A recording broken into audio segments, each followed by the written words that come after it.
महाराष्ट्राचा स्वतःची नाही उभं राहू दे त्याला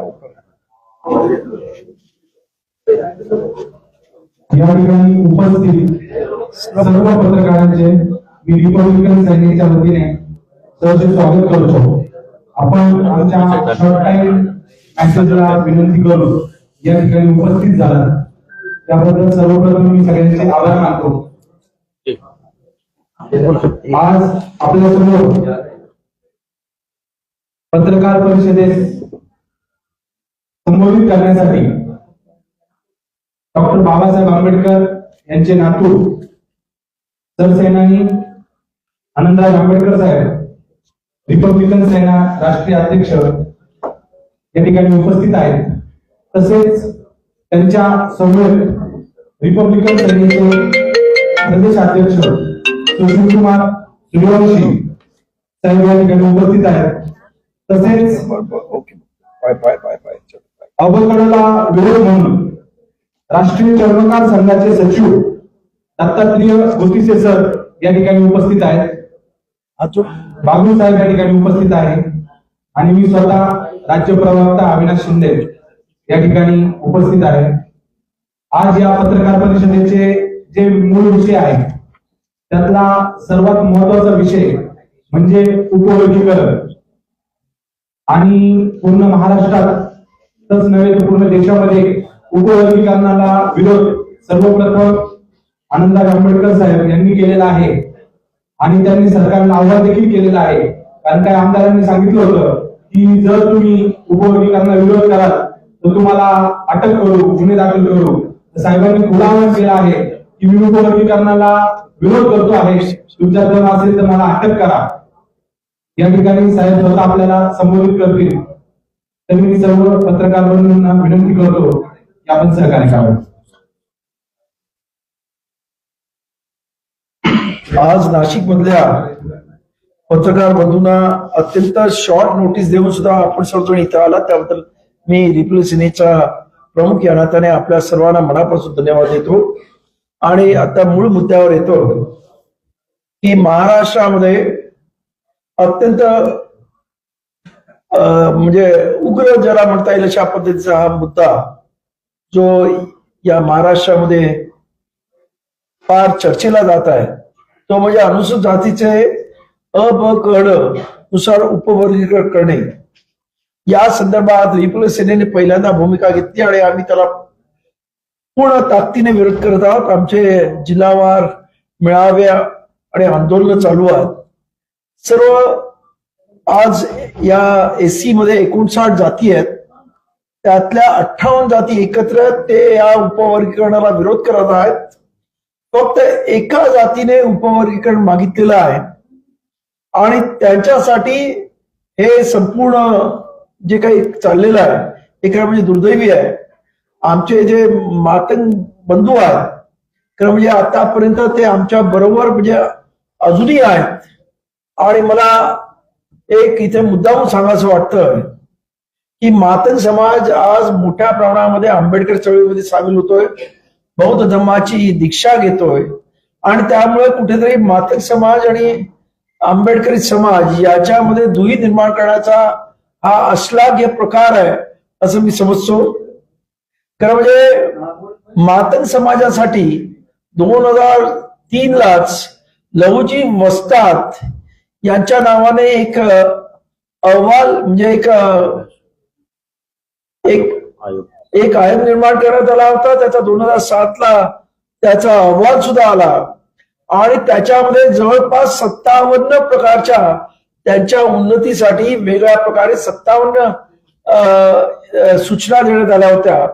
त्याच्यातली एक सूचना उपवर्गीकरणाची होती. बाकी 56 वेगवेगळ्या प्रकारे त्यांना जमीन अलॉट करण्यात यावी, त्यांना घरं द्यावी, त्यांच्या मुलांसाठी खास हॉस्टेल्स द्यावे. आणि आमच्या या संपूर्ण 58 ज्या 59 मध्ये ज्या 58 जाती आहेत त्या सर्व जातींना ह्याच्याबद्दल कुठल्याही प्रकारची हरकत नाही. फक्त आमचं म्हणणं एवढंच आहे की आज अनुसूचित जाती हा एक समूह आहे ज्याने या देशामध्ये प्रचंड मोठ्या प्रमाणामध्ये अनटचेबिलिटी म्हणजे अस्पृश्यता झेललेली आहे आणि त्यांच्यामध्ये आपसामध्ये कुठल्याही प्रकारचा भेदभाव होऊ नये ही या इथं असणाऱ्या समूहाची एक मानसिकता आणि त्यासाठी आमचा विरोध आहे. त्याचबरोबर या इथं उपवर्गीकरण हे संविधान विरोधी आहे. कलम 46 नुसार राज्यावर असणारी जबाबदारी जर राज्य सरकारने योग्य पार पाडली असती तर अशा पद्धतीने उपवर्गीकरणाची गरज पडली नसती आणि हे भारतीय संविधानाच्या 14, 15, 16 कलमाच्या तरतुदीला सरळ सरळ भंग होत आहे असं रिप्लेस सेनेचं मत आहे. त्यामुळं आमचं या इथं असं सांगणं आहे की हे जे चाललेलं आहे हे ज्या पद्धतीने महाराष्ट्रामधलं राजकारण पूर्वी सुद्धा आपण पाहिलं असेल, मराठा वर्सेस ओबीसी अशा पद्धतीने करण्यात आलं. आता त्याच पद्धतीने एससी मध्ये असणारं मातंग वर्सेस इतर सर्व जाती अशा पद्धतीचं राजकारण करून आपसामध्ये एससी मध्ये असणाऱ्या जातींमध्ये आपसामध्ये ही ज्या पद्धतीचा क्लेश आणि द्वेष निर्माण करण्याचा हा प्रयत्न आहे असं आमचं मत आहे. आणि एक आमचं दुसरं की हे जे काही केलेलं आहे याच्यासाठी न्यायमूर्ती अनंत मनोहर बदर यांची कमिटी नेमण्यात आली. त्या कमिटीने सरकारला 1 एप्रिल रोजी अहवाल सादर केला. तो अहवाल अजूनही सरकारने पब्लिश केलेला नाही आणि तरी सुद्धा त्याच्यावरती हरकती मागवण्यात येतात. म्हणजे महाराष्ट्र सरकार एकंदरीत या बाबतीत पारदर्शक नाही.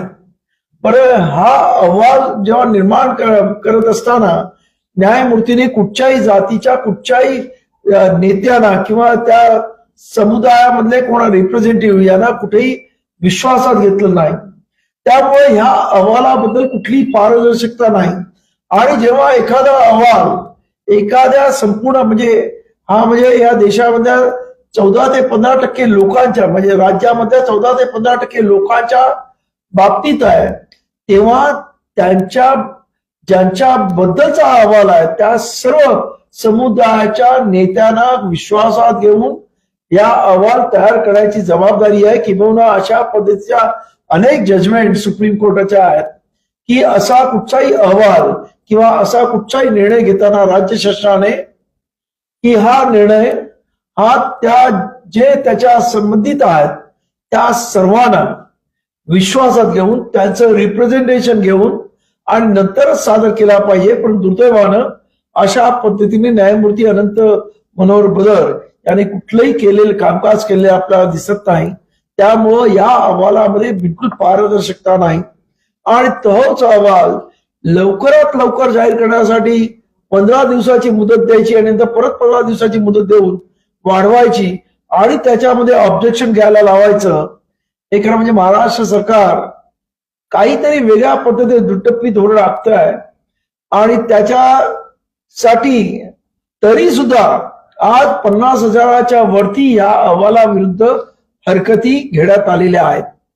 तेव्हा महाराष्ट्र सरकारने या हरकती ज्यांनी घेतल्या त्यांचा प्रत्येकाचा त्या तिथे बोलवून त्यांचं म्हणणं ऐकल्याशिवाय कुठल्याही प्रकारच्या या अहवालावरती निर्णय घेऊ नये. त्याचबरोबर आपल्याला माहित आहे की एससी आणि एसटीला जेव्हा रिझर्वेशन या देशामध्ये संविधानाने दिलं तेव्हा त्यांचं जे पॉप्युलेशन आहे पॉप्युलेशन बेस्ड रिझर्वेशन दिलेलं आहे. आता महाराष्ट्रामध्ये एससीला 13% रिझर्वेशन मिळतं तर तेच कर्नाटकामध्ये 15% मिळतं, तेलंगणामध्ये 15% मिळतं. पण ज्या प्रमाणात लोकसंख्या असते त्या प्रमाणामध्ये रिझर्वेशन दिले जातात. त्यामुळं जातीय जनगणना अजूनपर्यंत झालेली नाही. 2026ला म्हणजे आता ही जातीय जनगणना सरकार करत आहे. जोपर्यंत जातीय जनगणना होत आहे आणि या बाबतीतला अहवाल जोपर्यंत मिळत नाही तोपर्यंत अशा पद्धतीने तुम्ही उपवर्गीकरण करणं योग्य नाही. कारण ही जी आरक्षण दिली आहेत मी मगाशी सांगितलं की ते लोकसंख्येनुसार दिलेली आहेत आणि त्यामुळं जर करायचंच असेल तर लोकसंख्येनुसार ही आरक्षणात तुम्हाला करावे लागते आणि त्यासाठी जातीनिहाय तुमच्या असणाऱ्या म्हणजे कुठच्या जातीचं किती पर्सेंटेज या महाराष्ट्रात आहे हे एससी मधल्या तोपर्यंत अशा पद्धतीचं उपवर्गीकरण योग्य नाही आणि त्यामुळं आमचा ह्याला विरोध आहे की याच्यामध्ये सर्वच जे स्टेक होल्डर्स आहेत त्या स्टेक होल्डरना जोपर्यंत विश्वासात घेतलं जात नाही आणि त्यांचं म्हणणं ऐकून घेतलं जात नाही तोपर्यंत सरकारने दडपशाहीने किंवा दादागिरीने असा हा अहवाल मंजूर करायचा प्रयत्न केला तर या इथे असणारा संपूर्ण एससी समाज एकत्र येऊन रस्त्यावरची लढाई लढल्याशिवाय राहणार नाही. तेव्हा आज एससी समूह हा एकत्र आहे. आज आमच्या बरोबर आमचे चर्मकार बांधवांचे प्रतिनिधी सुद्धा आहेत. इतर अनेक समाज इथं आम्ही घेतल्यामुळं किंवा आज मातंग समाजातले अनेक लोक आमच्या बरोबर आहेत. कारण त्यांना असं वाटतं की ज्यांनी बाबासाहेब आंबेडकरांचा विचार अंगीकारला आणि त्यांच्या बरोबर त्यांच्या विचारानुसार वागत आहेत त्यांच्या सर्वांची उन्नती झालेली आहे आणि त्यामुळं या आमचं असं म्हणणं आहे की आता ही जाती जी जनगणना होणार आहे त्याच्यानुसार ज्यांची जेवढी संख्या तेवढ्या प्रमाणामध्ये जर तुम्हाला अतिच करायचं असेल तर त्या पद्धती करावं. त्याचबरोबर आमचं सरकारला सांगणं आहे की हे असं सर्व करून समाजामध्ये ते निर्माण करण्यापेक्षा आमच्या मातंग बंधूंसाठी स्पेशल स्कीम राबवावी, त्यांना घरकुलं द्यावी, त्यांना त्यांच्या मुलांसाठी शिक्षणासाठी हॉस्टेल्स वेगळे निर्माण करावेत. ज्या पद्धती एसटीच्या मुलांना तुम्ही सर्व प्रकारचे म्हणजे युनिफॉर्म इतर राहण्याच्या आणि इतर हॉस्टेलच्या फॅसिलिटीचा त्या पद्धती द्या आणि त्यांना एका वेगळ्या उंचीवरती घेऊन या. कारण आज तुम्ही जरी आरक्षणाच्या मध्ये उपवर्ग केलं आणि त्याच्यामध्ये जर सुटेबल कॅन्डिडेट नसतील तर 3 वर्ष अशा पद्धतीने जेव्हा आरक्षित जागा उपलब्ध होतील आणि त्याच्यामध्ये सुटेबल कॅन्डिडेट नसतील तेव्हा त्या उत्पन्न होतात. म्हणजे तुम्हाला अप्रत्यक्ष पद्धतीनं हे आरक्षण संपवायचं आहे आणि त्यासाठी हे सर्व चालू आहे का असा एससी मध्ये असणाऱ्या सर्व समुदायांचं म्हणणं आहे. तेव्हा आपल्या सर्व या इथून सरकारला आपल्या सर्व चॅनलच्या वतीने सांगायचं आहे की जे करतायत ते जवळपास महाराष्ट्रामध्ये 15% असणाऱ्या वर्गाच्या विरोधात जाऊन तुम्ही करतात आणि याचे परिणाम दूरगामी परिणाम होणार आहेत. तेव्हा हा निर्णय घेण्याआधी सर्व जाती समूहाला विश्वासात घेणं हे लोकशाहीमध्ये अत्यंत गरजेचं आहे. कारण असाच जो निर्णय आहे तो अत्यंत पारदर्शक असायला हवा आणि त्यामुळं या निर्णयाविरुद्ध कोणीही म्हणजे आज सर्वजण विरोधी आहेत, सर्व 58 जाती विरोधी आहेत. त्यामुळं सरकारनं आम्हाला विश्वासात घेतल्याशिवाय अशा पद्धतीचा कुठचाही निर्णय घेऊ नये. त्याचबरोबर जनगणनेबद्दल आमचं असं म्हणणं आहे की मागच्या जनगणनेमध्ये बौद्ध झालेल्या लोकांनी फक्त बौद्ध सांगितलं आणि त्यामुळे 45 लाख हे जे बौद्ध धर्मांतरित बौद्ध महाराष्ट्रामध्ये होते ते एससी मधून इतर मध्ये घेण्यात आले आणि त्यामुळे एससीचं पॉप्युलेशन कमी झालेलं आहे. त्यामुळे आपल्या चॅनलच्या वतीने मी सर्व समस्त एससी समूहाला जे जे बाबासाहेबांच्या विचाराला अनुसरून बौद्ध झालेले आहेत त्या सर्व वर्गाला मी सांगू इच्छितो की आपण आपली ओरिजिनल जी जात आहे पूर्वीच्या काळामध्ये आपण बौद्ध होण्याआधी ती जातीच्या कॉलममध्ये भरावी. मग ते महार असेल तर महार, मातंग असेल तर मातंग, चर्मकार असेल तर चर्मकार अशा पद्धतीची आपली जात सांगावी आणि त्यानंतर आपला धर्म जर आपण बौद्ध घेतलेला असेल तर तो सांगावा. जेणेकरून एससीची मागच्या 2011 मधली जनगणनेमध्ये एससीची लोकसंख्या 10% आसपास होती आणि ती खऱ्या अर्थानं एससीची टोटल पॉप्युलेशन महाराष्ट्रातली या जाती जनगणनेमुळे या महाराष्ट्रामध्ये डिस्क्लोज होईल म्हणजे लोकांना कळेल आणि त्यामुळे मग आपल्याला इतर जे काही तुम्हाला या एससीच्या संदर्भामध्ये निर्णय घ्यायचे असतील ते आपण घेऊ शकाल. असं आमचं म्हणणं आहे. त्याचबरोबर तिसरा आणि अत्यंत महत्वाचा प्रश्न सध्या देश आणि आंतरराष्ट्रीय पातळीवर आहे की कॉक्रोच जनता पार्टी नावाची एक पार्टी अस्तित्वात आली. खरं म्हणजे हे अत्यंत दुर्दैवी आहे की या देशाच्या सर्वोच्च पदी असणाऱ्यांना म्हणजे सर्वोच्च न्यायाधीश असणारे सूर्यकांत याने या देशामधल्या बेरोजगार तरुणांना झुरळाची उपमा देणं हे अत्यंत दुर्दैवी आहे. ही जी मानसिकता आहे ती अत्यंत म्हणजे त्याला म्हणजे कुठच्याही म्हणजे ही मानसिकता पुढच्या काळामध्ये असणाऱ्या जातीय व्यवस्थेसारखी वाटते की या इथं असणाऱ्या जे बेरोजगार आहेत त्यांना जनावरांसारखं एखादी उपमा देणं हे अत्यंत दुर्दैवी आहे. आणि त्यामुळं त्या तिथे अशा पद्धतीनं आपण त्यामुळं या अशा पद्धतीनं कोणालाही अशा पद्धतीची उपमा देणं हे योग्य नाही. त्यामुळं आमचं रिपब्लिकचे म्हणणं आहे की तुम्ही कुठच्याही पदावर असा, या देशामध्ये लोकशाही आहे आणि लोकशाहीमध्ये प्रत्येक माणूस हा समान आहे. आणि त्यामुळे तुम्ही जरी सर्वोच्च न्यायाधीश असलात तरी या देशातल्या तमाम तरुणाईची माफी मागणं हे आपलं कर्तव्य आहे असं मी समजतो. आपल्याकडून चूक झाली असेल तर ते माफी मागायला पाहिजे.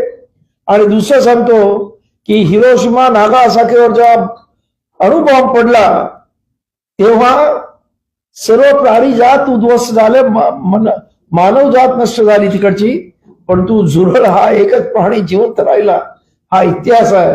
त्यामुळं मी या पत्रकार परिषदेत सांगू इच्छितो की सर्वोच्च न्यायालयाने हे लक्षात घ्या, उद्या तुम्ही सर्वोच्च न्यायाधीश असाल नसाल परंतु ही तरुणाई या देशाची खऱ्या अर्थानं ताकद आहे, ती नक्की अस्तित्वात राहील आणि तीच या देशाला पुढे घेऊन जाणार आहे. तेव्हा त्यांचा अपमान या देशातली तरुणाई सहन करणार नाही, या देशातली जनता सहन करणार नाही. आणि या पद्धतीने असा कोणाला अपमान करण्याचा कोणालाही अधिकार नाही, या अशी रिपब्लिकची मागणी आहे. त्याचबरोबर आज जे काही चालू आहे देशामध्ये की महागाईचा कडेलोट झालेला आहे. अजूनही कुठचाही राजकीय पक्ष याच्यावरती बोलत नाही, खरं म्हणजे दुर्दैव आहे. आपण पाहतोय की 1000 रुपये जरी वाढला तरी रस्त्यावरती येणारा भाजपा आज त्यांच्या काळामध्ये एवढ्या प्रचंड मोठ्या प्रमाणामध्ये पेट्रोल, डिझेल, सीएनजी यांच्या किमती वाढ झालेल्या आहेत. लोकांचं बजेट कोलमडलेलं आहे. आज मी 2 दिवसापूर्वी कोकणात होतो. रत्नागिरीमध्ये तर 90% पेट्रोल पंप बंद आहेत, पेट्रोल डिझेल नाही अशी परिस्थिती आहे. मराठवाड्यामधून आमचे प्रदेश अध्यक्ष आले, त्यांना यायला उशीर झाला कारण डिझेल पेट्रोल नाही. ही जी परिस्थिती आहे भयावह आहे. संपूर्ण देशाची जी आर्थिक लाडी आहे कुठेतरी आता कोलॅप्स होते की अशी भीती या देशामध्ये निर्माण झालेली आहे. आणि हे खरं म्हणजे या देशामधल्या असणाऱ्या सरकारचं अपयश आहे. आणि हे अपयश सरकारने ती जबाबदारी घ्यावी आणि या देशातल्या जनतेला नक्की या देशामधली आजची आर्थिक परिस्थिती काय आहे, देश कुठच्या आर्थिक संकटामध्ये आहे, याची या देशानं जाणीव करून द्यावी आणि येणाऱ्या पार्लमेंटमध्ये श्वेतपत्रिका जाहीर करून देशाच्या आर्थिक परिस्थितीची पुढे या देशातल्या प्रत्येक देशवासियांना त्याची जाणीव असायला पाहिजे. कारण हे आम्ही निवडलेलं सरकार आहे आणि या देशातल्या प्रत्येक नागरिकाला या देशातल्या आर्थिक परिस्थितीची जाणीव असण्याचा अधिकार आहे. तेव्हा सरकारनं हे जे काही चाललेलं आहे की लोकांच्या याच्या महागाईचा कडेलोट आहे, तेव्हा याच्या विरुद्ध रिपब्लिकच्या वतीनं आम्ही रस्त्यावरचा आवाज उठवणार आहोत. तेव्हा सरकारने याबाबत ताबडतोबीनं आपली भूमिका सांगावी. फक्त युद्ध आहे म्हणून या भाव वाढला हे काही योग्य नाही. भाव वाढण्याला अनेक कारण आहेत, आर्थिक तरतुदी आहेत, आर्थिक धोरणं आहेत, अनेक जे काय आता चीफ जस्टिसने तरुणाईमध्ये जुळे म्हणले, पण काही बोके या देशातून पळून गेलेले आहेत. मी मुद्दाम म्हणतोय त्यांना बोके करोडो रुपये घेऊन ते पळून गेलेले आहेत. त्यांना एकालाही अजून या देशामध्ये या सरकारला आणता आले नाही. त्याचबरोबर करोडो रुपये आंतरराष्ट्रीय बँकांमध्ये पडलेले आहेत, काळा धन आहे आणि ते आणणार होते, त्याचं काय झालं हे अजून लोकांना कळत नाही. हे सर्व अत्यंत म्हणजे नुसत्याच घोषणाबाजी चालू आहेत. कामकाजाच्या नावाने आजपर्यंत या इथं सरकारला प्रचंड अपयश आलं असं मी समजतो. तेव्हा देशाचे जबाबदार पंतप्रधान म्हणून नरेंद्र मोदींनी जनतेला याबाबत मन की बात नेहमी सांगतात, पण आणि त्याचबरोबर ते आपण पाहिलं असेल की नेहमी आपलं साफसफाईचं आंदोलन करतात, परंतु जिसका मन चंगा उसका सब चंगा असं म्हटलं जातं. त्यामुळे आधी या देशामध्ये तुम्ही सर्व पहिल्यांदा आधी हे काय आहे, परिस्थिती काय आहे, देशाची आर्थिक परिस्थिती काय ह्याच्याबद्दल या जनतेला आपण उत्तर देणं क्रमप्राप्त आहे असं आम्ही समजतो. आणि त्यासाठी नरेंद्र मोदींनी पंतप्रधानांनी या इथं जनतेसमोर येऊन आपल्या मनची बात नाही तर या देशाच्या आर्थिक परिस्थिती खरी बात जनतेला सांगावी असं आमचं सरकारला आव्हान आहे. धन्यवाद.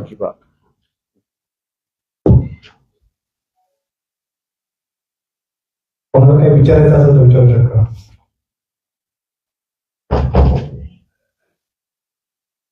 वर्गीकरणासाठी सर्व समाज आंबेडकरी समाज हा विभागला गेला आहे, एकत्र नाही. नाही, आंबेडकरी समाज एकत्र आहे, कोणी विभागले गेले नाही. किंबहुना आज 58 जाती एकत्र आल्यात असा एक चांगला म्हणजे एसी मध्ये कधी नव्हे तेवढी एकी आपल्याला आज इथे दिसते. आणि मला मातंग समाजाचे पण प्रतिनिधी तिथे आले, ते पण बसलेत जे बाबासाहेब आंबेडकरांच्या विचाराचे आहेत. साहेबराव शृंगार मातंग समाज प्रतिनिधी आहेत ते. त्याचबरोबर हे आमचे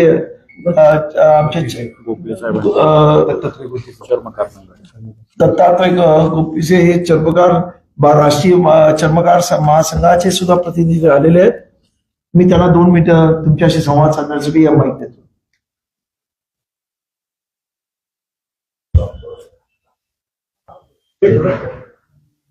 सर्वांना आपल्या समाज बांधवांनी मंत्रालयासमोर आंदोलन केले होते.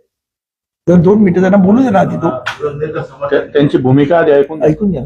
राष्ट्रीय चर्मकार महासंघाची भूमिका आधी ऐकून घ्या.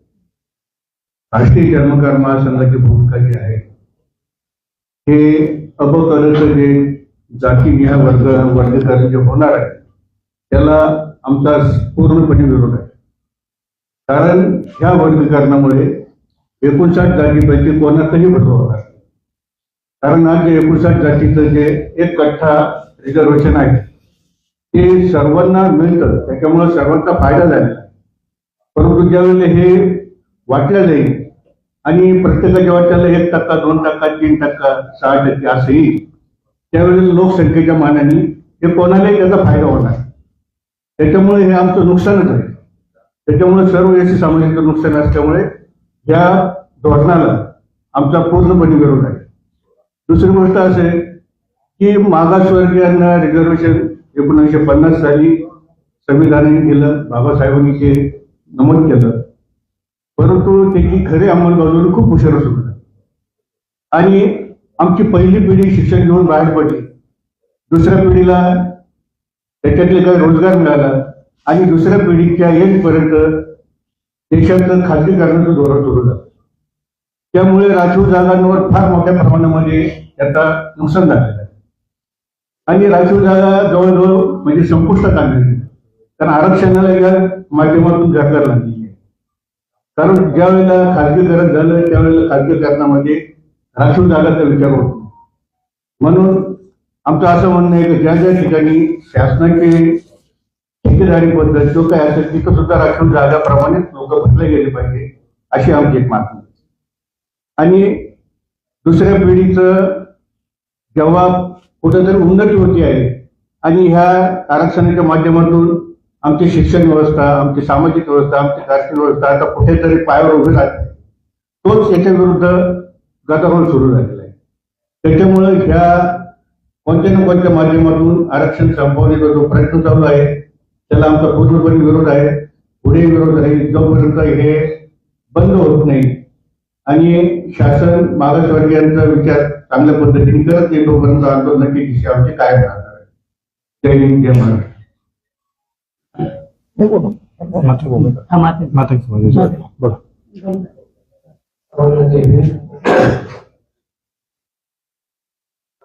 राज्यामध्ये ग्लास काढ खाली ठेव दोन्ही बॉटल काढा सगळं.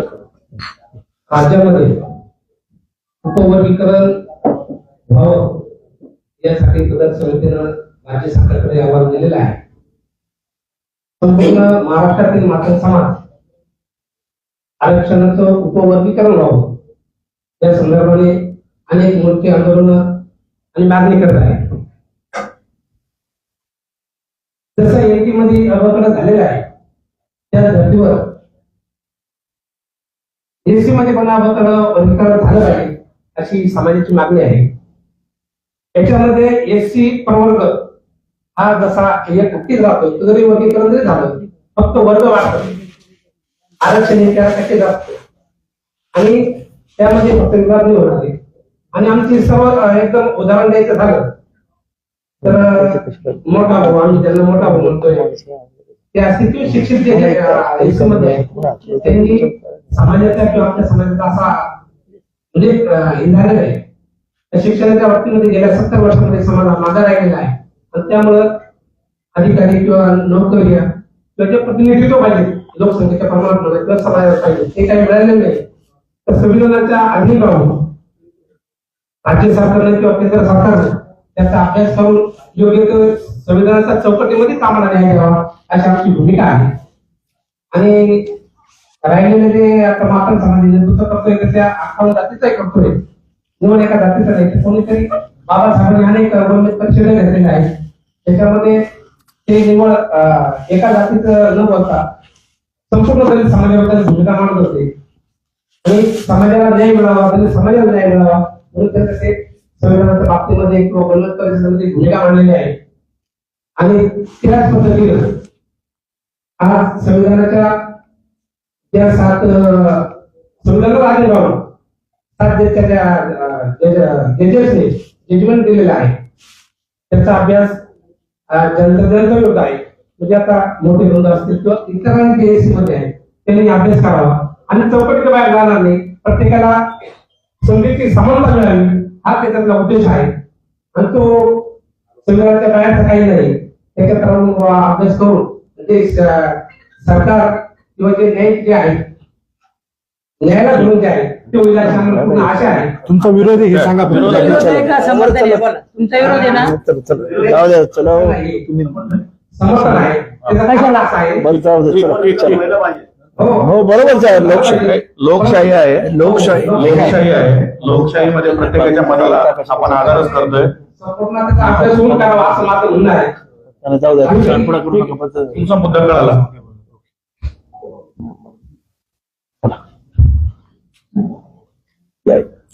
या इथे लोकशाही आहे त्यामुळे आम्ही मुद्दाम त्यांना बोलवलेलं आहे. मातंग समाजाची पण भूमिका तुमच्यापर्यंत जावी ही आमची भूमिका होती. आता त्यांची जी भूमिका आहे की त्यांना असं वाटतं की आपण मागे राहिलो पण मागे का राहिलो हा त्यांनी खरं म्हणजे अभ्यास करायला पाहिजे. अन्याय काय झालं ते सांगा. तर त्यांच्यावरती काय अन्याय झाला खरं म्हणजे त्यांच्यावरती आज सुद्धा अन्याय होतो. आपण पाहताय की ते अजूनही अंधश्रद्धा अंधरूढीच्या पुढे कुठल्याही प्रकारे पुढे जात नाहीत.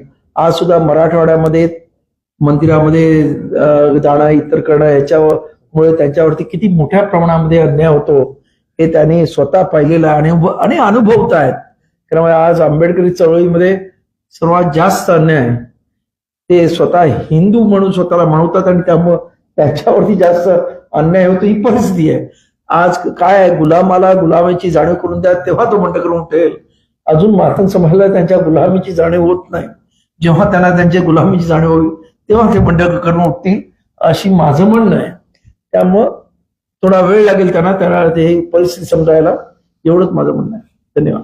विवर्गीकरणीच्या याच्यासाठी काही वेगळ्या आयोगाची अंमलबजावणी करा असं काही आपलं मत आहे. नाही पहिल्यांदाच जनगणना झाली पाहिजे. जातींवार कोणाची किती लोकसंख्या आहे, कारण हे एसी आणि एसटीचं रिझर्वेशन हे जातीनुसार दिलेलं आहे. मी मगाशी सांगितलं माझ्या याच्यामध्ये की महाराष्ट्रात 13% दिलं, कारण त्या काळामध्ये एसीची लोकसंख्या 13% होती या महाराष्ट्रामध्ये.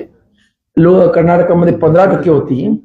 आणि त्यामुळं जर पुढे मागे करायचीच असेल आणि फारच सरकार ऐकणारच नसेल तर पहिल्यांदा जाती जनगणना होऊ द्या आणि त्याच्यानंतर मग निर्णय घ्या ना. अजून कशात काही नाही, तुमची कसली तयारी नाही. एकट्या न्यायमूर्ती अनंत मनोहर बदर यांनी अहवाल दिला की करा आणि म्हणून तुम्ही करायचं. कुठच्याही स्टेक होल्डरला विश्वासात न घेता अशा पद्धतीचा मोठा निर्णय घेणं हे योग्य नाही असं आम्ही समजतोय. आणि त्यामुळं हे अयोग्य काम, अपारदर्शक काम सरकार करत आहे आणि हे कुठच्याही कोर्टामध्ये सुद्धा टिकणार नाही अशी परिस्थिती आहे.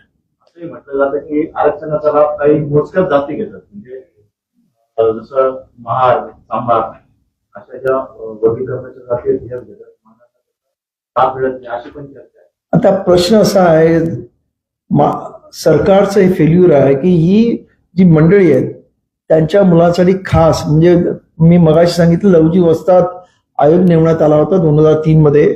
त्यांनी जवळजवळ 68 हे शिफारस केल्यात. त्याच्यातली एक शिफारस ही उपवर्गीकरणाची. बाकी 67 ज्या शिफारसी आहेत की त्यांना घरकुल द्यावं, त्यांना हे गायरान जमिनी देण्यात यावा आणि त्यांच्या मुलांसाठी हॉस्टेल्स निर्माण करावं, त्यांच्यासाठी स्पेशल एक ड्राईव्ह निर्माण करावं, या सर्व गोष्टीसाठी या सर्व 58 जाती त्या याच्यासाठी पाठिंबा आहे. फक्त एक जे उपवर्गीकरण ज्याच्यामुळं एसी मध्ये आपसामध्ये फाटाफूट होणार आहे त्याला फक्त विरोध. आणि हे का ते मागे राहिले, का शिक्षणामध्ये मागे राहिले, त्याने बाबासाहेब आंबेडकर फॉलो नाही केला. अंधश्रद्धा आणि अंधरूढीच्या अजूनही त्या विळख्यामध्ये अजूनही पोतराज आणि इतर जर तुम्ही फिरत राहिला तर तुम्ही शिक्षणाकडे कसं जाणार, आणि जर तुम्ही शिकला नाही तर तुम्हाला नोकऱ्या कशा मिळणार. त्यामुळे ही चूक काही या इतर जातींची आहे का, हा महत्वाचा प्रश्न. आणि त्यासाठी त्यांच्यामध्ये असणारे जे आज नेते, जे काही मी असं म्हणत नाही, जे काही स्वतःला नेते समजतात, त्याने आधी समाजाची उन्नती करण्यासाठी त्यांच्या मुलांना शिक्षणाची कास देण्यासाठी काय करता येईल याचा विचार करून. कारण उद्या जागा जरी मिळाल्या समजा तरी मुलं तर अवेलेबल पाहिजे. 3 वर्ष एखादी जागा म्हणजे रिझर्व्ह कॅटेगरीमध्ये जागा जर तशीच ओपन राहील, तशीच विदाऊट कॅन्डिडेट मिळाली तर ती ओपन होते. म्हणजे अप्रत्यक्ष पद्धतीनं या रिझर्वेशन काढून घेण्याचा प्रयत्न आहे असं आमचं म्हणतं. त्यामुळं मातंग समाजाने आधी ह्याच्यावरती नीट अभ्यास करावा.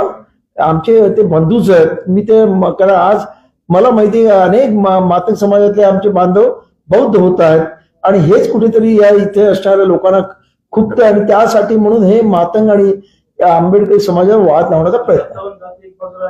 एक बाजूला असं जे चित्र निर्माण झालंय खरं म्हणजे दुर्दैवी आहे. आम्ही त्यांना आमचाच भाऊ समजतो. अजूनही आंबेडकरी समाज खऱ्या अर्थानं जर पाहिलं असेल की कुठंही मातंग समाजावर जरी अन्याय झाला तरी आंबेडकरी समाज रस्त्यावर येतो आणि न्याय मागतो. ही पूर्वी पण होती आणि आता पण असेल आणि पुढे सुद्धा आमच्या या लहान बांधवांवरती काय अन्याय अत्याचार झाले तर आंबेडकरी समाज त्यांच्या पाठीमागे खंबीरपणे उभा राहील एवढं मी सांगतो. उपवर्गीकरणाला विरोध कायम असणार, उपवर्गीकरणा विरोध असणार याबद्दल प्रश्न नाही. धन्यवाद. आपण म्हटलं की मराठा आणि ओबीसी जसा वाद लावण्याचा प्रयत्न आला होता तसाच वाद लावण्याचा प्रयत्न केला जातोय. कोण करतोय, काय करतोय? आता हे सांगण्यासाठी पत्रकार बंधूंना मी सांगण्याची गरज आहे का? मी सांगण्याची गरज आहे का? आरोप आपण केला म्हणून बरं, आमच्यामध्ये सरकार मुद्दाम करत आहे, कारण यामध्ये हे करण्याची खरं म्हणजे गरज नाही की आजपर्यंत चांगल्या पद्धतीने सर्वजण एसी, आज एसी मध्ये असणारे मातंग समाजातले आमचे अनेक बांधव आहेत. ते प्राचार्य सुकुमार कांबळे आणि इतर अनेक मंडळी आहेत जी शिकलेली आहेत, ऍडव्होकेट आहेत, इंजिनियर्स आहेत. जे शिकले त्यांना योग्य पद्धतीने मिळालं, पण जे शिकतच नाही त्यांना तुम्ही नुसतं जबरदस्तीनं त्यांना रिझर्वेशन द्यायचं आणि त्यांना मग त्या जागांचा उपयोग कोणाला होणार, त्याचा ओपन लावणार. तर हे अप्रत्यक्ष पद्धतीने आरक्षण कमी करण्याचं एसीचं आणि आरक्षण काढून घेण्याचा हा प्रयत्न आहे असं आमचं मत.